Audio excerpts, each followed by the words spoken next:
होती. एके दिवशी ती दूध विकायला गडावर गेली होती. सूर्यास्ताला गडाचे दरवाजे बंद झाले. घरी तिचा लहान मुलगा एकटाच होता. त्यामुळे हिरकणीला कसेही करून घरी परत यायचेच होते. ती गडावरील सर्व दरवाजांजवळ गेली, परंतु तिला खाली उतरण्याचा मार्ग सापडला नाही.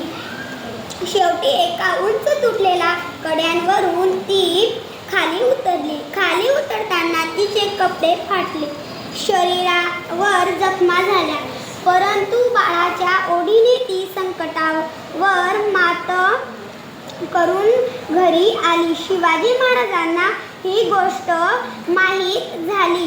त्यांनी हिरकणीच्या धाडसाचे कौतुक केले. त्या कड्यावर बुरुज बांधला व त्या बुरुजाला हिरकणी बुरुज असे नाव दिले.